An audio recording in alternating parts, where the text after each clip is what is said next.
Technology से जुड़े videos के लिए मेरे चैनल टेक टुगेदर को सब्सक्राइब करें और आने वाले वीडियोस के नोटिफिकेशन के लिए बेल आइकॉन पर क्लिक करें।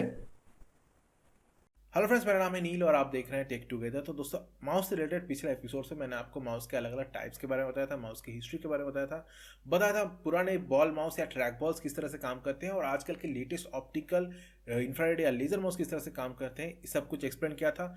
साथ ही साथ जो इंटरेस्टिंग कहानी बताई थी कि किस तरह से माउस के डेवलपमेंट को लेकर एप्पल, माइक्रोसॉफ्ट और लॉजिटेक के बीच में रैट रेस शुरू हुआ था। तो अगर आपने वो वीडियोस नहीं देखे हैं तो माउस प्लेलिस्ट का पूरा लिंक आपको नीचे डिस्क्रिप्शन में मिल जाएगा। आज मैं आप लोगों के लिए लेकर आया हूँ माउस इवोल्यूशन का पार्ट 2, जिसमें मैं बात करूंगा 2004 में लेजर माउस के आने के बाद माउस की दुनिया में और कौन कौन सी नई ट्रैकिंग टेक्नोलॉजीज आई हैं जिनके बारे में शायद आप नहीं जानते। साथ ही साथ बात करूंगा फ्यूचर में हमें किस तरह के माउस देखने वाले हैं। तो दोस्तों, चलिए शुरू करते हैं। Let's go.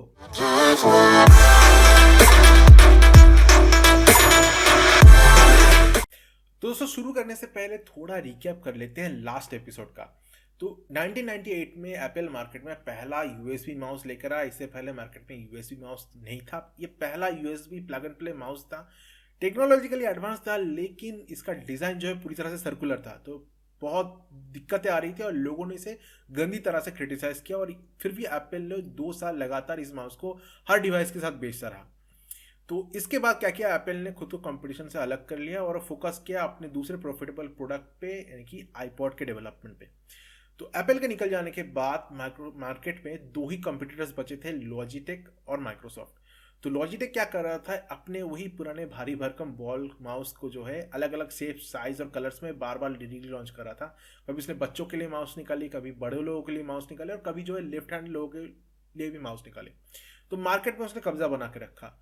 माइक्रोसॉफ्ट ने ऑप्टिकल ट्रैकिंग टेक्नोलॉजी को पहली बार इंट्रोड्यूस किया 1999 में अपने इंटेल माउस एक्सप्लोरर 3 के साथ। तो इसके आने के बाद माउस की जो ट्रैकिंग टेक्नोलॉजी ही बदल गई। नाउ एक बात मैं क्लियर कर दूं, माइक्रोसॉफ्ट ने स्क्रॉल व्हील और ऑप्टिकल सेंसर इन दोनों का इजाद नहीं किया था, इनको इन्वेंट नहीं किया था। ये दोनों टेक्नोलॉजीज पहले भी मार्केट में थी लेकिन पॉपुलर नहीं थी। माइक्रोसॉफ्ट ने इसे बस अपने माउस में इंक्लूड करके इनको और पॉपुलर किया है। पहला स्क्रॉल व्हील देखने को मिला था 1995 में आए जीनियस इजी स्क्रॉल माउस में, जो कि उतना पॉपुलर नहीं हुआ। और ऑप्टिकल ट्रैकिंग टेक्नोलॉजी भी जेरोक्स के पालो आल्टो रिसर्च सेंटर कैलिफोर्निया में, यानी पार्क में इसका इनोवेशन हुआ था। माइक्रोसॉफ्ट ने बस इन दोनों टेक्नोलॉजीज को अपने माउस में इंक्लूड करके उसे पॉपुलर किया है। हालांकि लॉजिटेक ने भी कुछ टाइम के बाद अपना खुद का ऑप्टिकल माउस मार्केट में लेकर आया, लेकिन तब तक माइक्रोसॉफ्ट बहुत आगे निकल चुका था। ये ऑप्टिकल माउस बॉल माउस के मुकाबले हल्के थे, इजीली यहाँ आप सब कैरी कर सकते थे। और दूसरी बात है कि ये इसे ज़्यादा सर्फेस पे चल जाते, कुछ रिफ्लेक्टिव सर्फेस को छोड़ के ज़्यादा डेस्क या टेबल पे चल जाते थे और इसे चलाने के लिए कोई माउस पैड की ज़रूरत नहीं होती थी। तो बहुत ज़्यादा पॉपुलर हुआ था। ये ऑप्टिकल ट्रैकिंग टेक्नोलॉजी एक टेक्निकल लीप था जिसके चलते माइक्रोसॉफ्ट एक झलांग में बहुत आगे निकल गया और इस गैप को रिकवर करने के लिए लॉजिटेक को 5 साल लगे। 2004 में लॉजिटेक माउस के कंपटीशन में वापस आया अपने पहले लेजर माउस MX1000 के साथ, और सिर्फ वापस ही नहीं आया, उसने माइक्रोसॉफ्ट से उसका ताज भी छीन लिया। ना जिन लोगों को लेजर माउस के बारे में पता नहीं है, मैं लास्ट एपिसोड में इस पर बात कर चुका हूँ माउस के। तो अगर लिंक डिस्क्रिप्शन में आप जरूर चेक करिए उसे। लेजर माउस के बारे में एक्सप्लेन कर चुका हूँ किस तरह से काम करते हैं। ना ये लेजर माउस मार्केट में आते ही बहुत जल्दी पॉपुलर होने लगे, क्योंकि जब भी किसी चीज़ के साथ आप लेजर वर्ड को जोड़ देते हैं तो वो ज़्यादा सुनने में एक्यूरेट या फास्ट लगता है।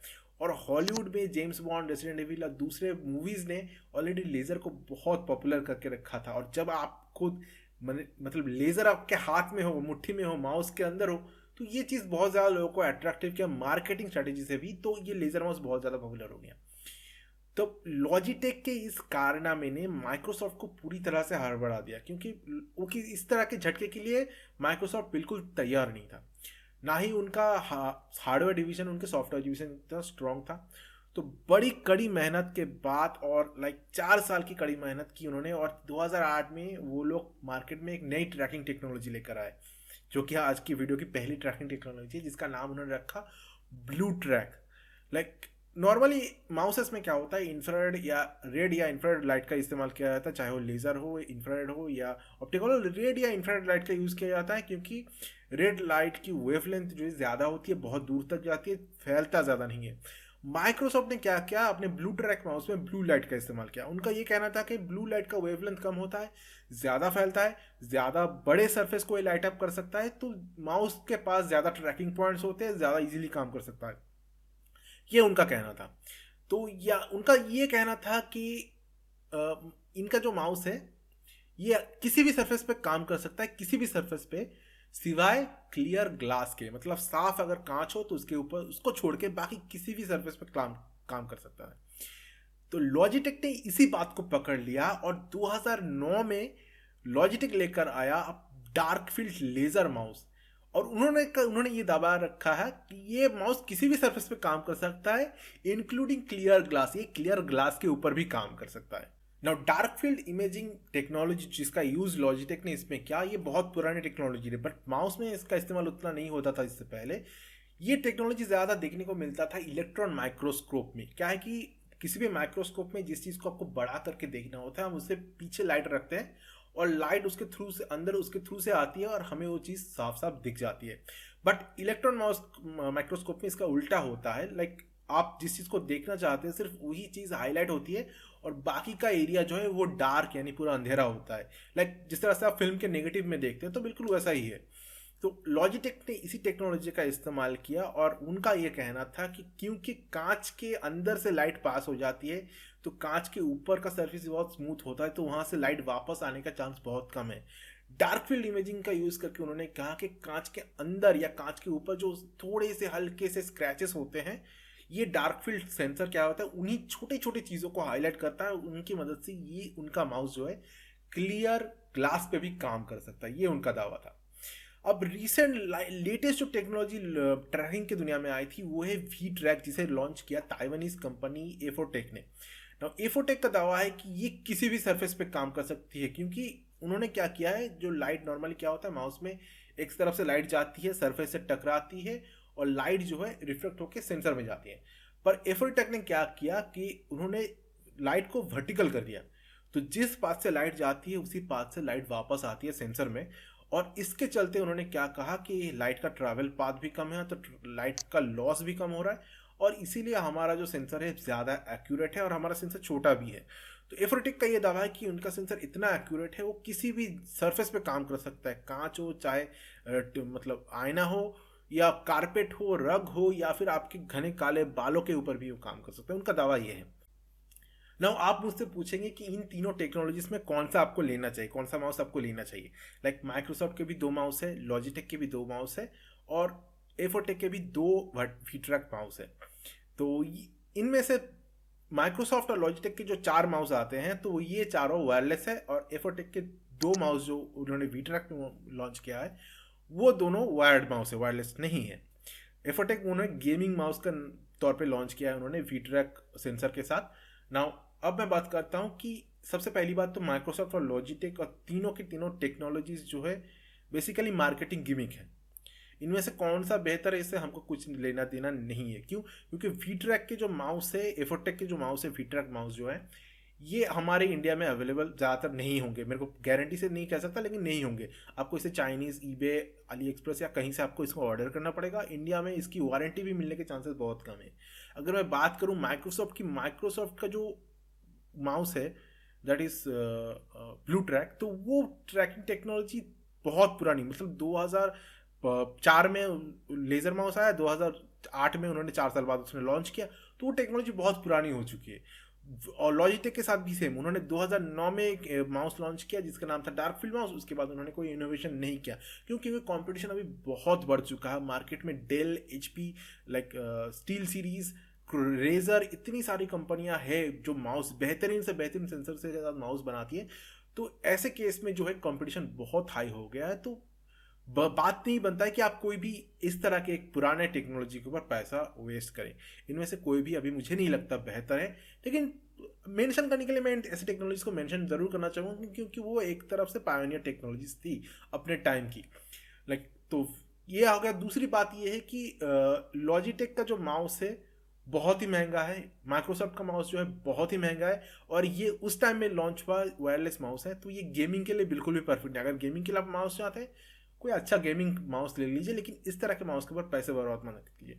अगर आप नॉर्मल डेस्कटॉप पे काम करते हैं तो 150-200 रुपए का माउस आपके लिए काफ़ी है। इस तरह के माउस के ऊपर पैसे बिल्कुल बर्बाद मत कीजिए। दूसरी बात है कि ये माउस तो फिर किन लोगों के लिए, ये आप पूछेंगे मुझसे, तो मैं बताऊंगा कि ये माउस उन लोगों के लिए जो लोगों के घर पे एक आलीशान डेस्क होगा, बहुत ही पॉलिश्ड, एक लाइक कांच का या कराची स्टोन का बहुत ही महंगा टेबल टॉप होगा।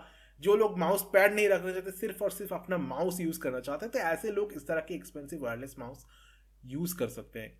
आम आदमी के लिए ये सब माउस नहीं है। तो दोस्तों, आप बात करते हैं फ्यूचर में हमें किस तरह के माउस देखने वाले हैं। तो इससे पहले मैंने माउस के अलग अलग टाइप्स के बारे में एक एपिसोड बनाया था, जिसमें मैंने आपको बताया था एप्पल के मैजिक माउस के बारे में, जिसका पूरा सरफेस ही टच सेंसिटिव है, जिसमें कोई बटन्स नहीं है। मैंने आपको बताया था रेजर के माम्बा के बारे में, जिसमें एक नहीं 2 अलग अलग सेंसर्स हैं। और बताया था स्टील सीरीज राइवल 700 के बारे में, जिसके बगल में साइड में एक ओलेड डिस्प्ले है जो आपके इन गेम स्टैट्स दिखाते हैं, कितना आपका स्कोर हुआ, कितना डैमेज दिया, कितना हेडशॉट लगा, ये सब दिखाता है ना। ये बहुत ही स्टूपिड स्टूपिड सब आइडिया लोग निकालते हैं, खास करके माउस के बारे में। लाइक कौन देखेगा भाई, स्क्रीन पे अगर आप गेम खेल रहे हैं तो माउस उठा के माउस के ऊपर डिस्प्ले में क्या दिखा रहा है ये कौन देखता है। तो बहुत ही स्टूपिड आइडिया है। लाइक माउस के ऊपर RGB डालो तो ठीक है, वो अट्रैक्टिव लगता है, लेकिन इस तरह से डिस्प्ले लगाने का क्या फ़ायदा, मुझे पता नहीं। क्या टेक्नोलॉजी बहुत ही फनी चीज़ है, और खास करके जब माउस के डेवलपमेंट की बात करते हैं तो बहुत ही स्टूपिड सा आइडिया आपको यहाँ पे देखने को मिलेगा। जैसे कि मैं अगर एक एग्जांपल दूँ तो फिंगरप्रिंट सेंसर पकड़ लीजिए आप। पहले होता था कि फिंगरप्रिंट सेंसर बहुत ही super, like sci-fi movies में, जेम्स बॉन्ड में, मिशन इम्पॉसिबल, हमें फिंगरप्रिंट सेंसर देखने को मिलता था। पर अभी हर किसी के फ़ोन के आगे पीछे फिंगरप्रिंट सेंसर लगा हुआ है। तो वैसे ही माउस के साथ भी वैसा ही है, जितना स्टूपिड आइडिया लोगों के दिमाग में आता है उसे माउस में डाल देते हैं, बना देते हैं। एग्जाम्पल के तौर पे किसी कंपनी को एक मतलब आइडिया आया कि क्यों ना हम माउस के अंदर पेन ड्राइव लगा दें। तो उन्होंने क्या किया, माउस के ऊपर पेन ड्राइव लगा दिया, माउस के अंदर ही 6 GB 16 GB 4 GB जितना भी स्टोरेज उन्होंने लगा दिया। तो बहुत ही अच्छा आइडिया आपको सुनकर लग रहा होगा, लेकिन असल लाइफ में इस आइडिया का कोई प्रैक्टिकल वैल्यू नहीं है। क्यों? क्योंकि भाई अगर मुझे पेन ड्राइव यूज़ करना है, इतू सा चीज़ होता है पेन ड्राइव, उसे कहीं पे भी लगा लो, कहीं पे भी पॉकेट में डालो, चल जाता है। उस पेन ड्राइव को कैरी करने के लिए मेरे को इतना सा माउस लेके जाना पड़ेगा, उसके साथ इतना लंबा वायर जुड़ा हुआ है, कौन कैरी करेगा माउस है। तो ये इस तरह के आइडियाज़ जो है बिना सोचे समझे ये लोग मार्केट में लाते हैं और ये फ्लॉप हो जाते हैं। एक दूसरा एग्जाम्पल दूँ, डेल ने एक माउस निकाला जिसके माउस के ऊपर फिंगरप्रिंट सेंसर है, क्योंकि बहुत से लोग फिंगरप्रिंट सेंसर का इस्तेमाल करते हैं बैंक्स में, सिक्योरिटी के रीजंस पे यूएसबी फिंगरप्रिंट सेंसर का इस्तेमाल होता है। तो डेल ने एक माउस निकाला जिसके ऊपर फिंगरप्रिंट सेंसर है, और उस माउस की कीमत लगभग 4,000 रुपये है। लाइक कौन खरीदेगा? 1,500 रुपये में फिंगरप्रिंट सेंसर आता है, 200 रुपये में माउस आता है, लोग ले लेंगे। 4,000 रुपये दे के फिंगरप्रिंट सेंसर वाला माउस कौन लेगा? अब एक चाइनीज कंपनी है, उन्होंने क्या किया, दोनों आइडियाज को कॉम्बाइन कर दिया। उन्होंने एक ऐसा माउस निकाला जिसमें पेन ड्राइव भी है और उसके ऊपर फिंगरप्रिंट सेंसर है। पेन ड्राइव के अंदर जो स्टोरेज है, मतलब माउस के अंदर जो पेन ड्राइव के अंदर जो स्टोरेज है वो सेंसर से लॉक होता है, मतलब encrypted storage in a mouse. ये उन्होंने निकाला, ये उनको लगा कि ये मार्केट में बिकेगा। तो बहुत ही स्टूपिड सा आइडिया आपको देखने को मिल जाएगा। अभी टी माउस 2 बोल के एक नए माउस लॉन्च हुआ था रिसेंटली, जिस माउस के ऊपर से उन्होंने स्क्रॉल व्हील को हटा के एक टच पैड लगा दिया। माउस तो माउस है, उसके ऊपर एक टच पैड है। सोचिए आप, मतलब कहाँ से लाते हो भाई इस माउस का एप्लीकेशन? कौन यूज करेगा इस अवेलेबल? कौन खरीदेगा मार्केट में? कौन खरीदेगा इस तरह के माउस का? कोई नहीं खरीदेगा। स्विफ्ट पॉइंट्स बोल के एक कंपनी है माउस, उन्होंने डेवलपमेंट किया। उस माउस के अंदर उन्होंने जायरोस्कोप और एक्सीलरोमीटर दोनों डाल दिए। तो लाइक आप माउस को टिल्ट करके काम कर सकते हैं। लाइक अगर माउस को लेफ्ट साइड टिल्ट करते हैं तो स्क्रीन जो है लेफ्ट में स्क्रॉल होगा, राइट साइड टिल्ट करते हैं तो स्क्रीन राइट साइड स्क्रॉल होगा। यहाँ तक कि माउस को अगर एंगल या घुमाते हैं तो चीज़ें जूम हो सकते हैं। बहुत सारे फीचर्स उन्होंने लगाए हैं माउस में। तो ये सब बेकार सा चीज़ें हैं जो बेचने के लिए लोग इम्प्लाई करते हैं। हम जैसे आम यूज़र को, कंज्यूमर को बस इसी चीज़ पे फोकस करना चाहिए कि आपका माउस जो है कितना टिकाऊ है, कितना बजट फ्रेंडली है, कितना अच्छे क्वालिटी के बटन्स उतने आप उसमें आपको मिल रहे हैं, और कितनी मतलब आपके हाथों के लिए वो कितना ज़्यादा मतलब कंफर्टेबल है। इन सब चीज़ों के फोकस कीजिए, जहाँ किसी बकवास टेक्नोलॉजी या मार्केटिंग गेमिंग पे फोकस कीजिए आप। तो दोस्तों, माउस के ऊपर ये मेरा लास्ट एपिसोड था। आई होप आपको एपिसोड पसंद आया। अगर आपको पसंद आया तो प्लीज़ इस वीडियो को लाइक करें, शेयर करें अपने फ्रेंड्स और फैमिली के साथ। अगर आपके मन में कोई सवाल, सुझाव या शिकायत है तो कमेंट मुझे ज़रूर बताएं। मिलते हैं अगले एपिसोड में, तब तक के लिए गुड बाय।